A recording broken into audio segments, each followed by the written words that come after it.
to Santa Monica Island in the rebuilt California Keys.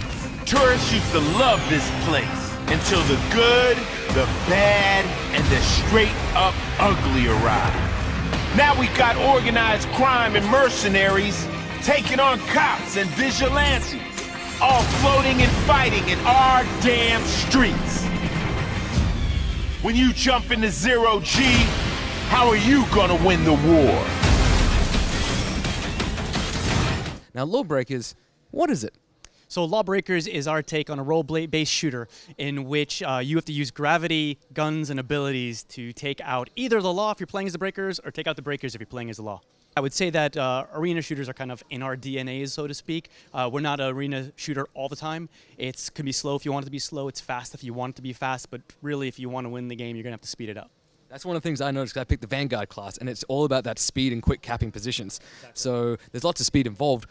What are your classes like to counteract the speed? So to counteract the speed, you want to use a character that might have a little bit more range.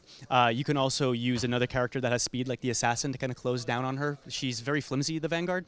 And you can use a character, even like the Titan, in order to just take her out in a couple of quick shots with his rocket.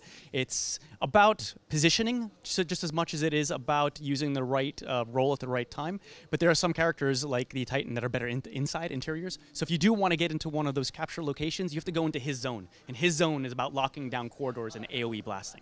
That I discovered pretty quickly because I've jetpacked my way in there and you have to get a rocket to the face. Will you fly like a rocket?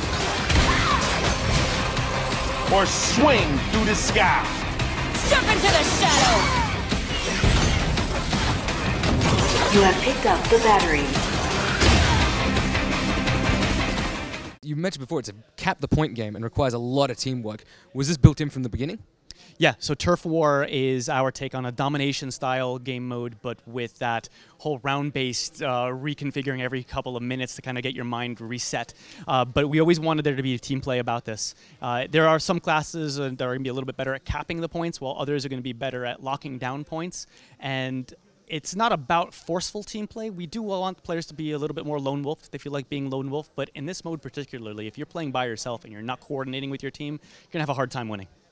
It's funny saying that because the organic teamwork that came out of when we were playing it, we didn't have really any talking going on, but I was busting in there to capture points, and then my Titan would come up and back me up, and it just felt very fluid. Yeah, so we want to make sure our modes feel intuitive, and they might start out like Turf War, for instance. There's 3 points to be taken, but once you've gotten one of the points, you got to move on.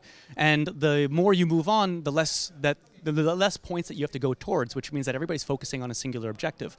And ideally, we want our HUD to kind of sell that is, go to this point, you'll have fun, you'll find people to fight, but you'll also win the match. So as long as you're following the prompts, you're probably going to get into a fight, and you're probably going to be working with your team.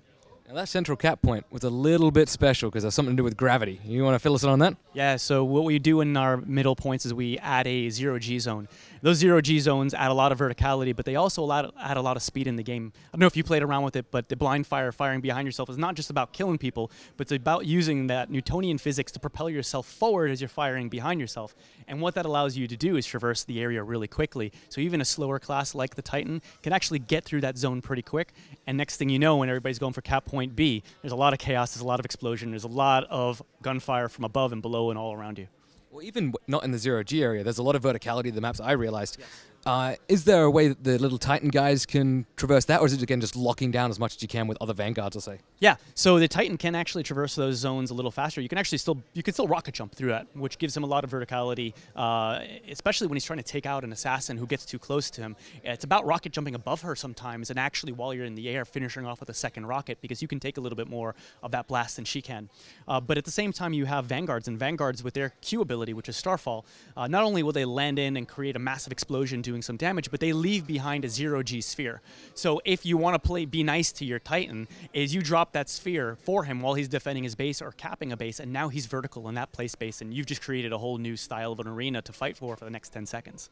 I love that ability, by the way. I can just trap people in corridors with it. It is. It's very crazy. It adds a little bit of that unpredictability, but it's under the player's control, which is the fun part. If we were playing around with the gravity in the beginning, where it was all under our control and level design, and we quickly realized that players liked it more when they had that control, and that's why we put it into the abilities.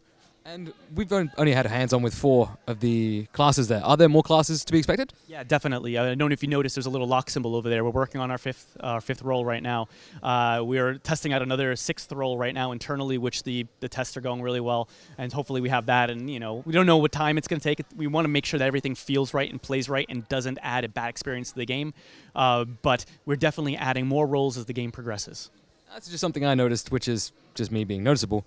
You had quite a few lady characters in there. Yeah. That's a pretty nice choice. Yeah, so we wanted to, we weren't thinking about the characters as, oh, they must be men, they must be female. It was what's more natural for this role and what personality can we outfit to this style of gameplay. And it just so happens that right now we actually have more females than we do have males. I think once we introduce the 5th role, we'll have an even split between male and female. It's basically what feels right. And if we have a great personality because of the kind of gameplay that suits it, it'll be a female or it'll be a male. It just really depends on what we think is correct. And the a mode I was playing was the Turf War mode that you're talking about. What other modes can we expect to get? So we have Overcharge, which is the first mode we announced, which is a capture the flag style of game mode. And we have Turf War, which is right now our domination style of game mode. We're working internally on a 3rd and 4th mode. We're testing those out. We still haven't found like the magic flavors that I think Turf War and Overcharge have done for us. And once we find something that we think is really solid, we'll be talking about that next. Will you be on the right side of the blade or the wrong side of a gun?